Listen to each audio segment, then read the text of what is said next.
সংসদ নির্বাচনের পরপরই বিভিন্ন জেলাতে সাংগঠনিক কার্যক্রম নিষিদ্ধ আওয়ামী লীগ কার্যালয়ের তালা খোলা শুরু হয়েছে, যদিও আবার সব কার্যালয় আবার বন্ধ রয়েছে। অভিযোগ রয়েছে আওয়ামী লীগ নেতাকর্মীদের সহযোগিতা করছেন স্থানীয় বিএনপি নেতারা। ত্রয়োদশ সংসদ নির্বাচনের পর বিভিন্ন এলাকায় বন্ধ আওয়ামী লীগ কার্যালয় খুলছেন নেতাকর্মীরা।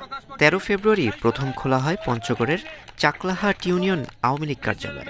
সেখানে উপস্থিত ছিলেন সদর উপজেলা বিএনপির সভাপতি আবু দাউদ প্রধান, যদিও এর কিছুক্ষণ পরই তা বন্ধ হয়ে যায়। এরপর ১৬ ফেব্রুয়ারি বরগুনার বেতাগী ও পটুয়াখালীর দশমিনা উপজেলা কার্যালয় এবং খুলনায় কার্যালয় খুলে কিছুক্ষণ অবস্থান করে স্লোগানও দেন নেতাকর্মীরা। সাউদি এক্সপ্রেস করবে ওভারহিটিং শেষ, ইঞ্জিন রাখে ঠান্ডা আর দিবে স্মুথ পারফরম্যান্স। Southee lubricants. পরিবর্তিত পরিস্থিতির সুযোগ নিয়ে যে আওয়ামী লীগ ফিরত আসার চেষ্টা করছে, এটিকে আমরা সাধারণ ছাত্র জনতা সর্বশক্তি দিয়ে প্রতিহত করব। সন্ত্রাসী এই আওয়ামী লীগ ফ্যাসিস্ট প্রতিদ্বন্দ্বী সরকার যতদিন না পর্যন্ত বিচারের কাঠগড়ায় দাঁড়ায় এবং তাদের বিচার সম্পূর্ণ হয়, ততদিন পর্যন্ত তারা কোনো জায়গায় কোনো ধরনের কার্যক্রম সম্পূর্ণ করতে পারবে না। ১৭ ফেব্রুয়ারি চাঁপাইনবাবগঞ্জ জেলা কার্যালয় খোলা হলেও পরে স্থানীয়রা তা বন্ধ করে দেয়।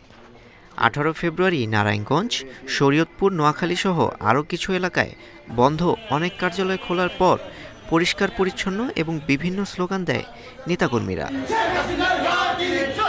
নির্বাচনের পরপরই আওয়ামী লীগ কার্যালয় খোলার জন্য বিএনপি নেতাদের সহযোগিতাকে দায়ী করছেন এনসিপি নেতারা।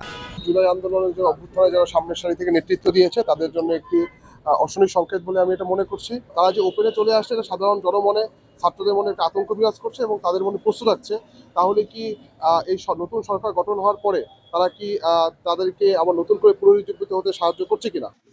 আইনিভাবে নিষিদ্ধ দলের কার্যক্রম আইনি প্রক্রিয়ার মাধ্যমেই শুরু করা উচিত, না হলে আবারও রাজনৈতিক অস্থিরতার আশঙ্কা করছেন সুশীল সমাজের প্রতিনিধিরা। যদি বর্তমান ক্ষমতাসীন দল বা দলের কেউ এটার সাথে ইনভলভমেন্টের থেকে থাকে বা তাদের পিছন থেকে ইনফ্লুয়েন্স যদি কেউ দিয়ে থাকে, আমি জানি না, তবে এটাও কোনোভাবে আমাদের কাম্য নয়। ২৪ জুলাই গণ অভ্যুত্থান শুধুমাত্র ফ্যাসিস্ট হাসিনাকে ক্ষমতা থেকে সরিয়ে দেওয়ার জন্য হয়নি, জাতীয় রাজনীতিতে আদর্শগত পরিবর্তনের জন্য বলে মনে করেন রাজনৈতিক বিশ্লেষকরা। এই যে দোষারোপের এই রাজনীতি থেকে আমাদের বের হয়ে আসতে হবে, নিজের দলে সুস্থ রাজনীতি করবে, এবং এটা যদি না করতে পারি আমরা, তাহলে কিন্তু অন্য শক্তিগুলো সুযোগ নিয়ে তারা আবার বাংলাদেশের রাজনীতিতে পুনর্বাসিত। নিষিদ্ধ দলকে যথাযথ প্রক্রিয়ার মাধ্যমে ফিরিয়ে আনা না হলে এর ফল জনগণকেই ভোগ করতে হবে বলে বলছেন বিশিষ্টজনরা।